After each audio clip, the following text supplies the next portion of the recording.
कांग्रेस पाइला नुआ मुखिया भक्तदास हेले पीसीसी सभापति।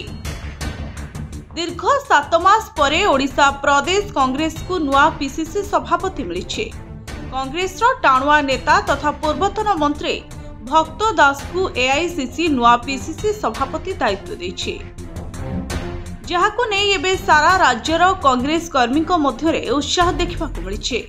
दीर्घ दिन हेब पीसीसी सभापति पदवी फांका पड़िथिबा हेतु राज्य में कांग्रेस कर्मी निराश थिबार चित्र देखा मिलता।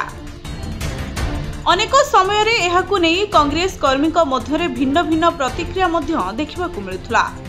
कांग्रेस मुखिया केही नथिबा बेले राज्यर युव और छात्र कांग्रेस अनेक प्रसंग रे राज्य सरकार को घेरुथुबार देखा मिली।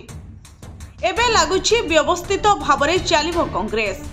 अन्यपटे नुआ दायित्व पाई खुशी व्यक्त करिसंती भक्तदास। मते पार्टी विश्वास कला मोर नेता श्रीयुक्त राहुल गांधी जी एवं श्रीमती सोनिया गांधी जी अटल विश्वास एवं श्रीयुक्त खड़गे जी मो प्रति विश्वास पाई आज निष्पत्ति है।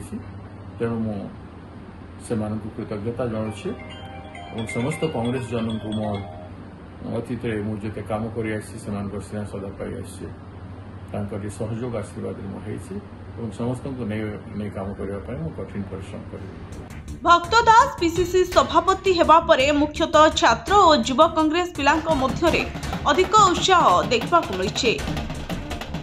कांग्रेस भवन रे युव और छात्र कांग्रेस नेता माने मिठा बांटिबा सहित बाजा बजे बाण फुटाई उत्सव पालन करछन्ते। भक्तदास निजे छात्र जीवन राजनीति आरंभ करछन्ते, तेणु युव और छात्रों को अधिक प्राधान्य देबे बोली आशा व्यक्त करछन्ते। Bureau report The News inside.